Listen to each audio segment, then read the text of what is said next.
Halo, ketemu lagi di Offside Duo episode hari Kamis. Karena tidak ada pertandingan di midweek ataupun Liga Champions dan juga liga-liga lain sudah selesai, maka kita kembali tayangnya hari Kamis. Dan kebetulan hari ini pun juga ada pertandingan yang sangat penting buat timnas kita, yaitu timnas Indonesia menghadapi Cina dalam kualifikasi menuju Piala Dunia round 3, di mana kita harus memenangkan laga ini, karena kalau ini kalah selesai semuanya. Tapi sebelum kita bahas timnas, kita berbicara dulu dari Eropa, di mana banyak sekali gerak-gerak cepat ternyata dari tim-tim Eropa. Bahkan tidak hanya tim Eropa, tapi tim Timur Tengah juga mulai berbenah. Nah, ini yang menarik adalah bagaimana ternyata Simone Inzaghi udah langsung here we go coach ke Al Hilal dengan gaji 26 juta per musimnya, kontrak sampai 2027. Ini mengejutkan nggak buat lo? Enggak. Kenapa? Ya, Maksudnya di saat karirnya lagi peak-peaknya dia memilih ke Arab gitu. pemain bola itu pemain yang top, bahkan pemain muda juga ada. Itu kan banyak yang dapat tawaran ya. Inzaghi itu udah 4 tahun di sana. Ya. Oke. Dan Inter nggak punya budget banyak untuk beli pemain. Betul. Di sini ibarat ya dia katanya mau datengin Theo Hernandez, Al Hilal ini kan. Iya. Datengin Osimhen, datengin Bruno Fernandes yang ditolak. Ronaldo juga katanya lagi digoda. Ronaldo kan? lagi digoda sama Inzaghi ya. Gue kalau jadi Inzaghi lah. Inzaghi kan udah punya nama lah di Eropa. Iya, iya. Kalau dia 2-3 tahun ambil duit 20, gue malah dengar di angka 50 jutaan setahun. Gila sih 50 juta. Let's say 20-30 lah setahun. Kan udah gila itu. Iya. Dia 2-3 tahun di sana keruk duit, dapat bonus-bonus, bisa dapat cepet 100 juta, pulang ke Eropa lagi. Apakah dia nggak laku kalau ngelatih? Kan pasti laku, pasti ada yang mau dia. Kalau ya sih. Dia masih muda. Kalau Italia gue yakin laku, tapi kayaknya kalau dari Arab dia pindah ke yang tim luar Italia kayaknya nggak laku. Belum tentu. Lu lihat Wenger dulu dari Jepang ke Arsenal. Bisa aja. Iya. Terus Fatih Terim dari Galatasaray ke. Oh, tapi sukses itu coach dia.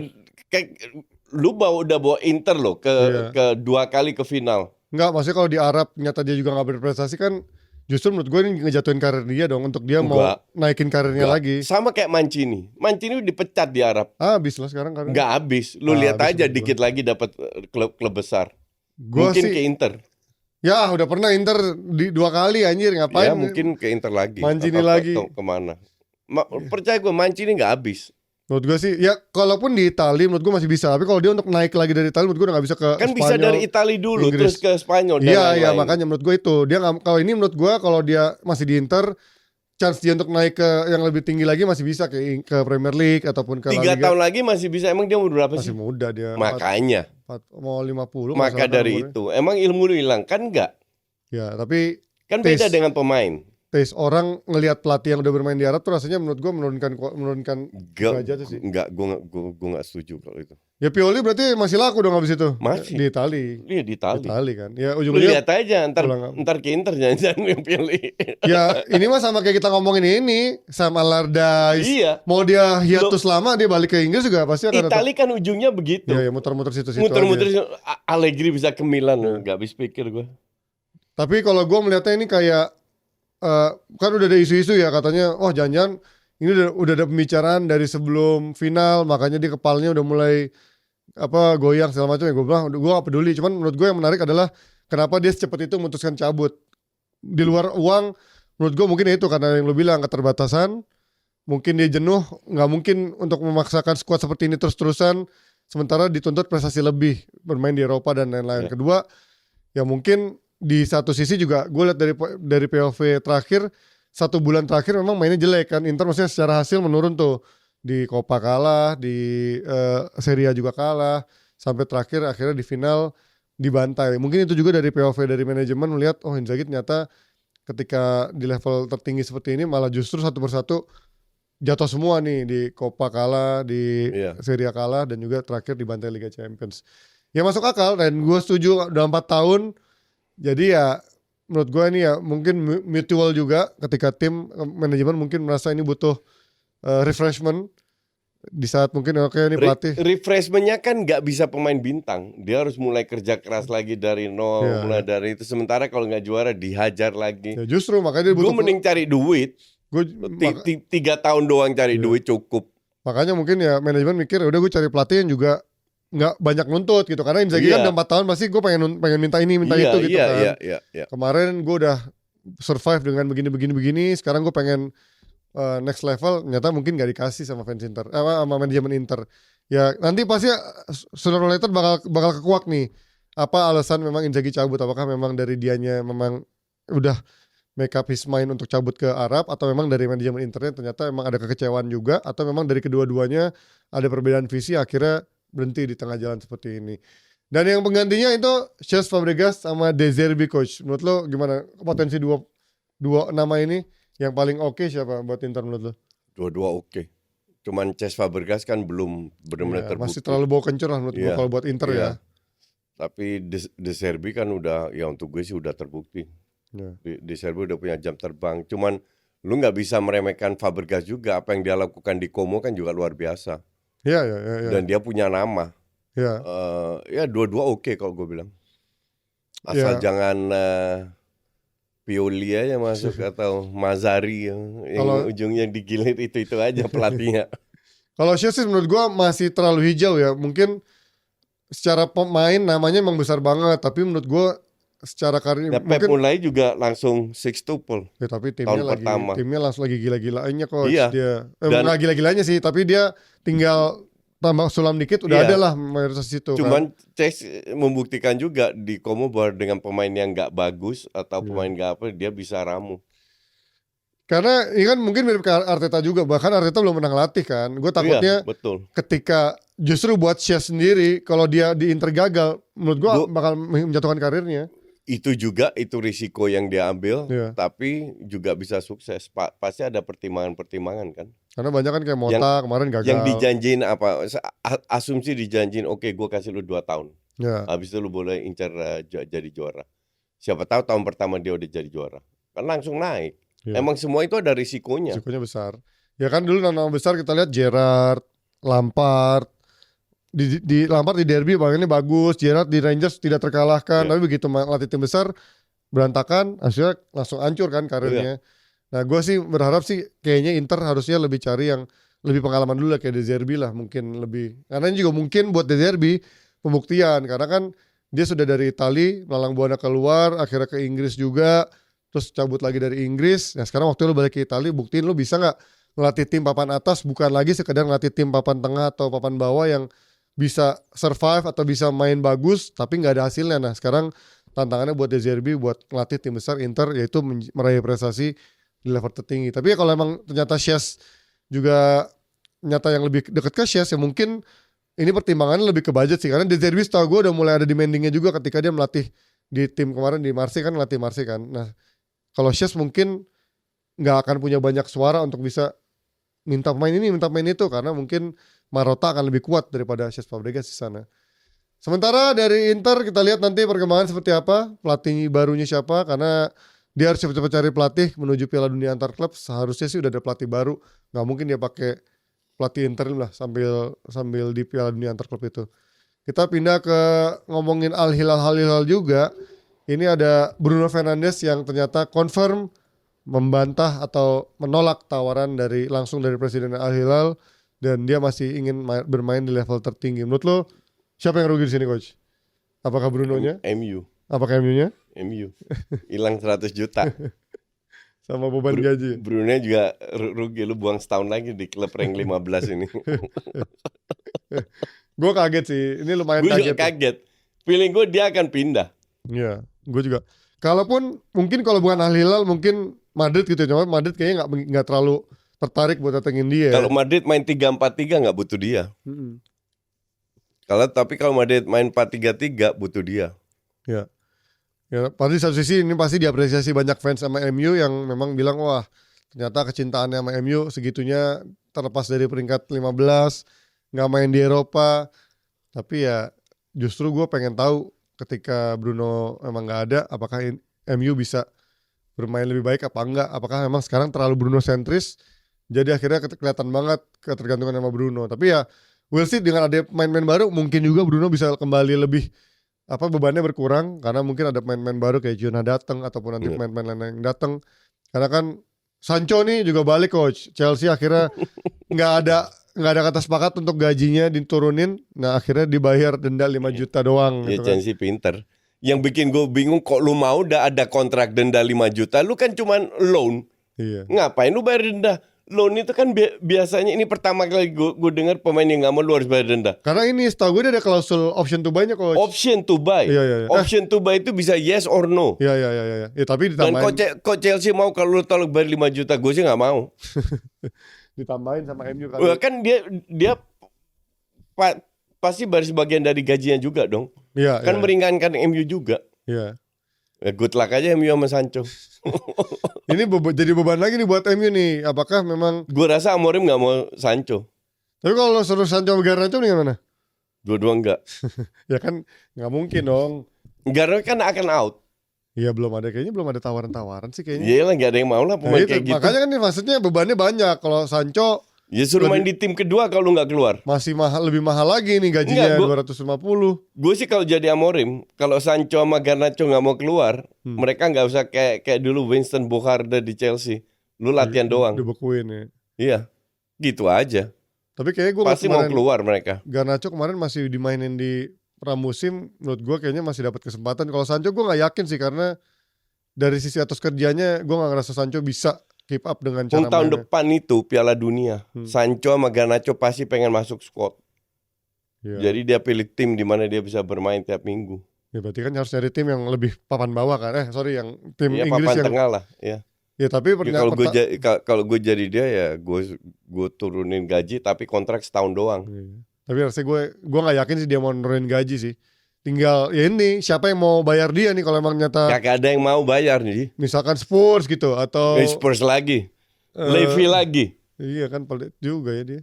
250 juta. Bisa lah tapi kan karena kalau lu bandingin opsinya kan kayak Spurs gitu Werner, siapa lah Richarlison. Bisa bayarin gaji Sancho. Ini menurut gua tanda tanya nih, MU bisa nggak offload dia di saat memang Sancho balik. Belum nanti Anthony, belum juga ada kabarnya mau dibayarin sama Betis apa enggak atau akan balik ke MU. Sama Rashford juga pasti balik. Ini belum ada tanda-tanda hilalnya dari si Romano. Tapi di satu sisi MU katanya mau datengin abis Yunha Brian Mbeumo 60 juta punya dia temannya Onana di Kamerun. Apakah 60 juta harga yang masuk akal untuk seorang Mbeumo? Striker memang mahal sekarang ya. Betul. Jadi parameter apalagi Premier League ya. Parameter gue 70 juta untuk Nunes. Jadi kalau dapat selevel Nunes atau Højlund. Iya benar ya. Sekarang udah gitu aja udah 70 juta. Duit udah gak ada sih memang ya. Ya kalau dibanding Mbeumo ya masih murah 60 juta untuk Mbeumo. Ya, apalagi di Premier League dia lumayan proven lah Iya, di Premier League ya. Gue suka sih game Mbeumo nih. Tapi kalau lu tanya apakah ini striker yang benar-benar dicari yang bisa ngangkat MU ke level berikutnya, kalau gue bilang enggak. Dia bukan striker sih, kayaknya lebih ke main nyayap juga ya. Maka Striker sayap itu. sih ya, bukan yang benar-benar predator. Maka dari itu. Pada akhirnya dia harus nyari predator lagi. Memang isunya kan masih nyari Gyökeres lah, masih siapa yang diincar buat nomor 9. MU itu cuma bisa beli, MU itu cuma dapat jatah 100. Dia cuma bisa beli pemain kalau jual pemain. Iya. Tapi dia pede banget ya kalau beli pemain ini, berarti artinya dia pede bisa offload pemain ya. Ditambah ya mungkin dengan itu kontraknya di Rashford 40 dipotong. juta. Pengen lihat lu siapa yang beli. Paling klub Inggris. Ya pasti. Klub luar nggak akan mau. Barca lagi nggak akan mau 40 juta. Gila aja lu. Mbeumo 20 juta, gol, 8 assist. Event ini lebih bagus pada catatan Rashford selama di MU ya. Setahu gue Rashford tuh gak pernah nyetak 20 gol. Pernah gak ya 20 gol? 20 gol di Premier League doang. Terus setahu gue dia gak pernah deh. Seingat gue 18 gol mentok. Jadi ya ini coba lihat bang, posisinya bang, dia tuh mainnya tuh kan lebih banyak di sayap kan. Jadi memang kalau ada dia bisa jadi striker, bisa jadi second striker. Ada Cunha. Kemarin gue baca tuh dari beberapa perkiraan informasi katanya Cunha, Mbeumo di belakang striker, siapapun strikernya. Tapi yang gue pertanyaan adalah Bruno duet sama Ugarte atau duet sama siapapun di belakang. Menurut gue riskan gak sih coach? Bruno di tengah dua gelandang itu, terus depannya ada si Mbeumo sama Cunha di sana. Cunha kayak keseimbangannya nggak ada nggak sih ketika gak ada. Bruno ada, Mbeumo ada, Cunha ada. Gue nggak tahu sistem apa yang ingin dimainkan. Ya. Ini menarik ya. Tapi gue suka sih Tapi ini. beli Kunya sih gue Bonus bilang oke lah. oke dengan harga segitu, masih oke lah. Tapi Mbeumo nggak yakin gue. Mbeumo ini menurut gue pemain yang bagus ya. Atas kerjanya bagus, fisikalnya ada, tajam juga. Tapi gue nggak tahu dia cocok apa enggak dengan skemanya Amorim, Ya, terutama betul. dengan pemain-pemain di depannya juga. Ya. Tapi harusnya dengan ada Gue bingung kenapa mereka nggak incer Gyökeres ya. diincar juga coach, tapi masih Incer doang. nunggu doang kayaknya. Karena kayaknya lebih prioritas sayap-sayap. Kan emang Amorim kan lebih ke sayap-sayapnya kan kuncinya. Ketika kemarin sayapnya belum work banget ya kayak Garnacho. Bahkan kemarin gue lihat di perkiraan formasi kemungkinan Amad Diallo mainnya di wingback. Itu menurut gue kayak wah riskan juga di wingback kanan. Sayang gitu talentanya dia bermain di wingback kanan karena defense-nya dia juga gak begitu bagus. Amad Diallo mah harus main. Amad Diallo sama Kunya kan bisa. Iya, tapi kalau dia masuk susah Ya ya. kan lu butuh pelapis. Iya. Dia masuk dia bisa jadi false nine. Daripada Højlund sama Ya Eriksen. iya sih ya, itu pilihan. Kalau itu pilihannya ya Mending setuju. dia.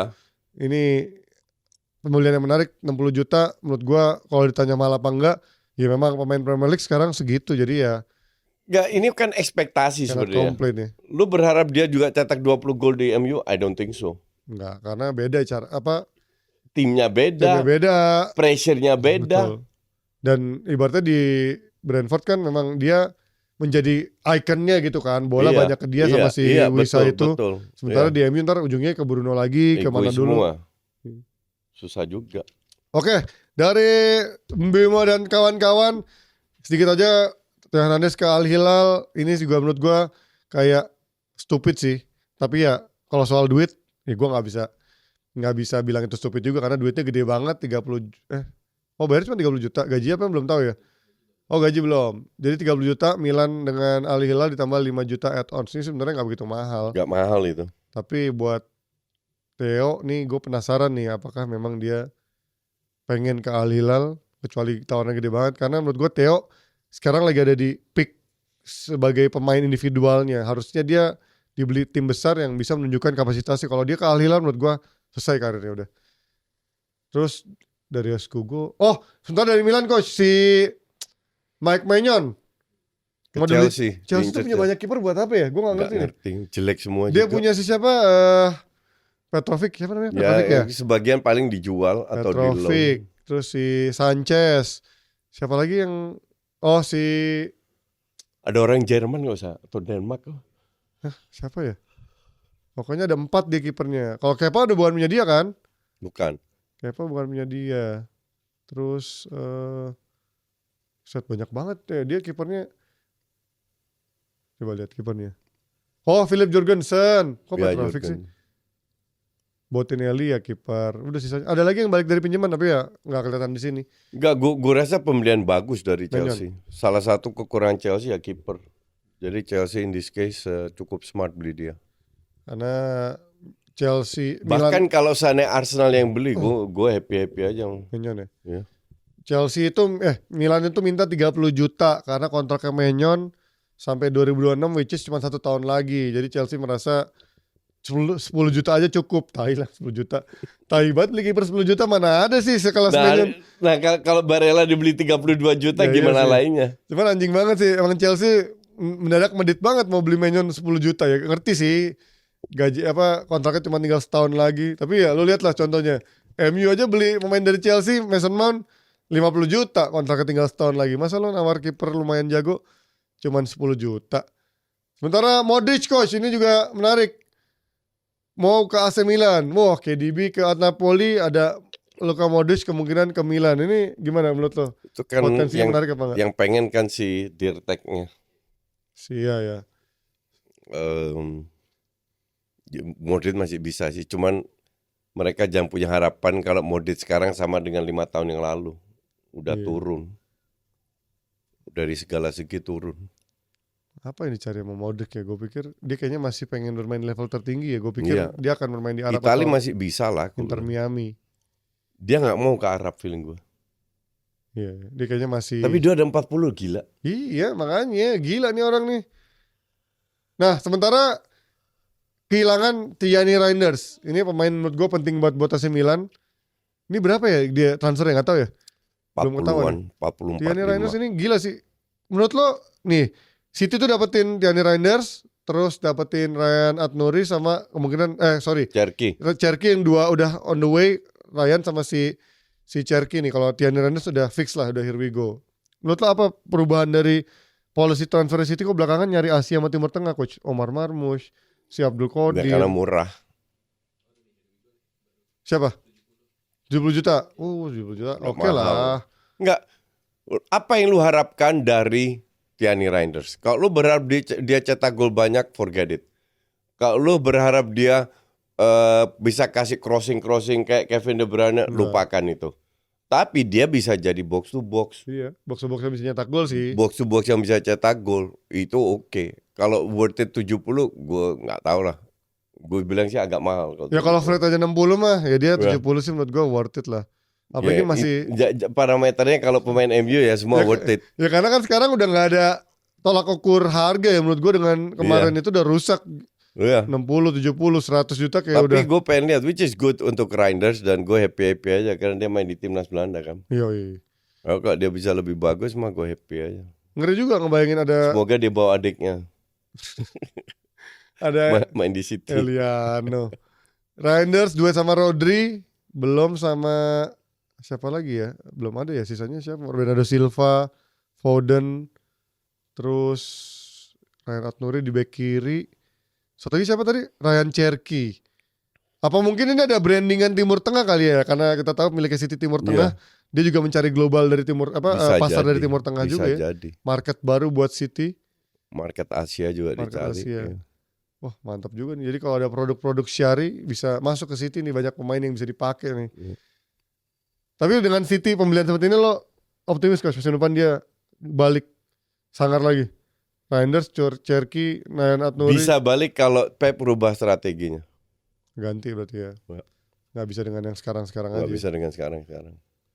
Oke, dari City-Cityan yang sudah mulai ke Timur Tengah-Tengahan, apalagi transfer yang seru? Nggak ada habis ya? Oke, dari transfer kita nggak akan ngomong lama-lama, kita akan ngomongin timnas Indonesia yang akan melakoni laga menghadapi Cina. Ini laga hidup mati menurut gua, karena Cina surprisingly bisa ngalahin kita di partai pertama di Cina, dan sekarang pembuktian. Menurut lo apa alasan kita bisa menang lawan Cina, coach? Ya dari kualitas. Main di kandang sendiri.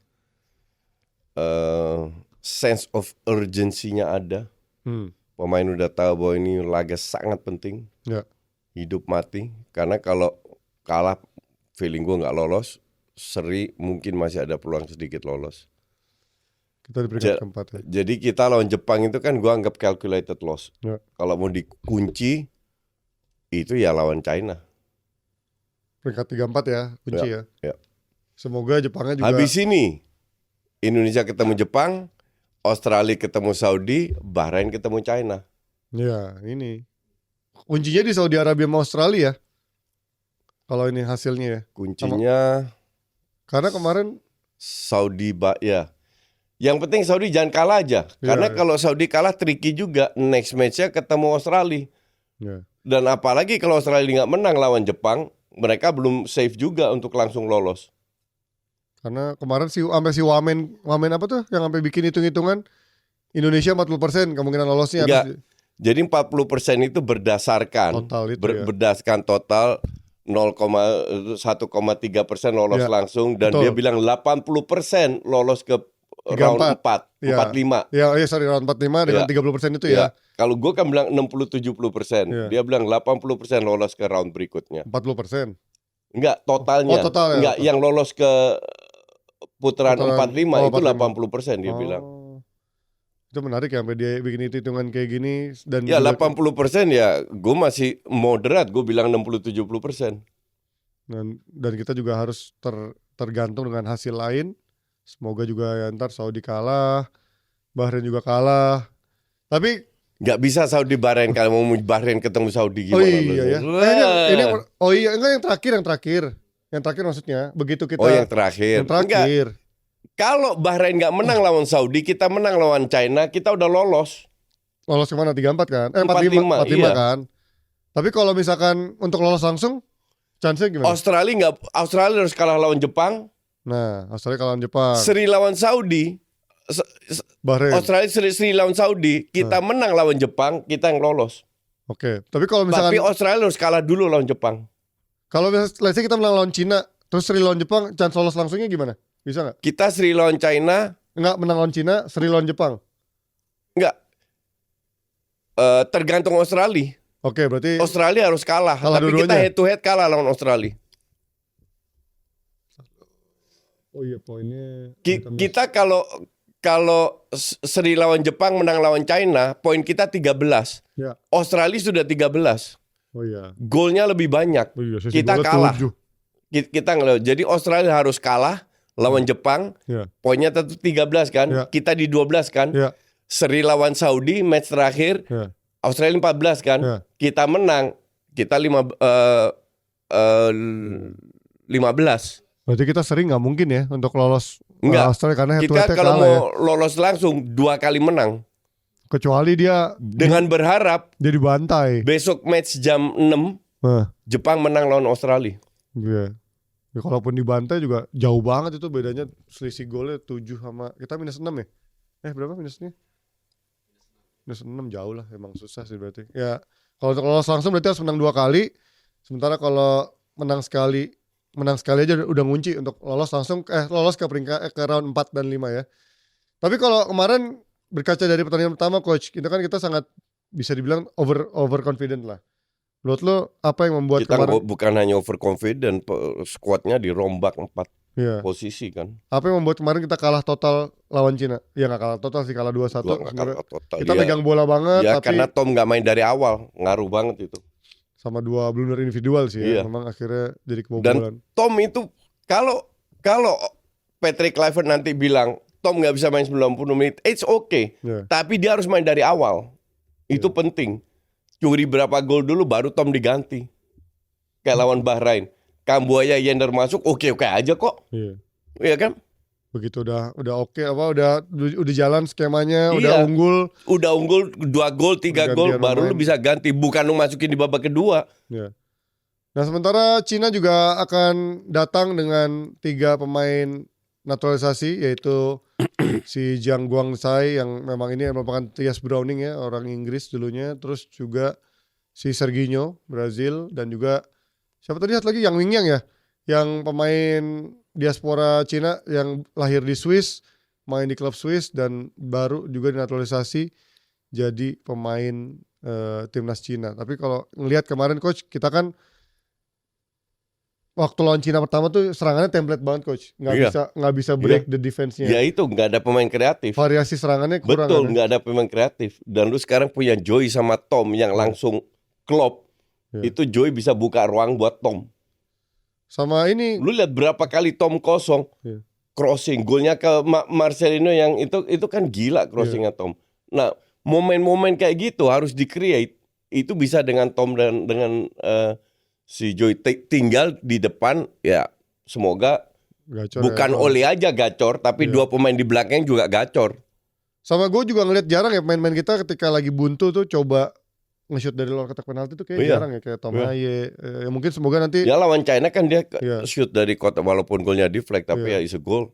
kayak Karena dia coba ya. Ya, jarang tuh, makanya gue ketika emang lawan defense kayak gitu, kayaknya dengan squad kita yang biasa main di luar kan secara power dan akurasi harusnya bagus ya. Iya. Even kayak Verdong main dari kiri, coba aja gitu shooting dari luar untuk mencoba memecah pertahanannya. Verdong berapa kali cetak gol dari luar kotak Iya. penalti. Kevin Dix pun Makanya juga. Verdong akan lebih masuk ke dalam nanti. Ya. Oke, berarti informasi coach sekarang ini udah mau nggak mau sampai kan kita tapping nih 1 hari sebelum, belum ada kepastian 23 nama yang akan di DSP lawan Cina ini. Gue rasa Kluivert ini kan nggak dapat friendly match ya. Jadi dia nggak bisa coba-coba. kalau bisa jangan dirombak lagi. Walaupun dia punya pemain yang bisa main 4-2-2, 4-4-2, 4-3-3. Tapi gue rasa akan lebih aman kalau main 3-4-3. Ya. Jadi semua squad sama, kecuali depan yang menggantikan ya cuman pas pasti diganti sama Emilio Audero. Tapi 2 pemain yang di belakang Ole ini siapa? Iya, lo pengennya siapa? Gue pengen 1 pemain cepet. yaitu Yakob Jakob Sayuri. Sayuri, oke. Yang kedua itu bisa Egy, feeling gue Dean James main di situ. Di sayap kiri berarti Ya, ya. di sayap kiri. Nah, Vano bisa masuk sebagai super sub. Iya. Terakhir kan dia masukin Santana sebagai super sub. Hah? Sananta, anjing. Orang San- Brazil tiba-tiba Sananta. Sananta sebagai super sub, Iya, iya, iya. ya kan? Iya. Nah, besok bisa masukin si itu sebagai super sub. Karena di hari gua taping ini gua sempat tadi baca di timeline mana ya medsos katanya hampir pasti udah pasti gua nggak tahu bener apa enggak karena ini kita taping 1 hari sebelumnya kata Beckham Putra udah pasti masuk squad yang memang di bawah 18. enggak 23 squad. Oh, 23. 23 squad ini kan. Makanya sisanya gua nggak tahu tuh siapa. Mungkin Beckham pun juga bisa jadi opsi ketika nanti Tom Haye udah mukanya merah, udah kecapean bisa menjadi main kreatif dari tengah yang bisa untuk membantu dari gelandang ya. Ricky Kambuaya pun juga bisa masuk ya kemarin lawan Bahrain juga oke. Nathan Chow enggak lah. Loh, itu nggak masuk ya? Apa? Yakob Sayuri. Masuk. Mana? Jakob di depan, Mana? di tengah. Mana sih? Oh iya tuh. Oh, ditaruh di belakang. Sayuri Brothers ya benar-benar. Ini menarik dan ini menjadi debut ya untuk Emilio Audero. Semoga secara chemistry nggak masalah karena secara kualitas gue nggak meragukan Emilio Audero sih, mantan Inter, Iya, mantan gue Juventus. juga bilang ini 11-12 sama Martin. Dan semoga mainnya nggak terlalu ngotot di awal kayak lawan Australia. Gak usah tegang. Iya itu Bukan sih. ngotot, gak usah tegang. Enjoy aja. Iya. Fighting spirit tingkatkan, tapi harus control the game. Iya. Jangan panik-panikan, jangan merasa tertekan. Lu boleh kerja keras kan, kembali lagi ke timing lu. Iya. Ya kan, you have to control the game itu yang gue. Jangan panas di awal, tapi begitu ada satu kesalahan, misalkan ada kesalahan individual ataupun ada momentum yang bikin panik, langsung merusak semuanya. Kayak lawan Australia kan sebenarnya kita main lumayan tuh 10 menit, 15 menit pertama, tapi akhirnya berantakan. Nah semoga ini juga lawan Cina nggak kayak pengalaman kita lawan Cina pertama, di mana kita begitu unggul, dominasi, penguasaan bola, serangan, tapi memang begitu masuk sepertiga lapangan, akhir kayak mentah gitu aja.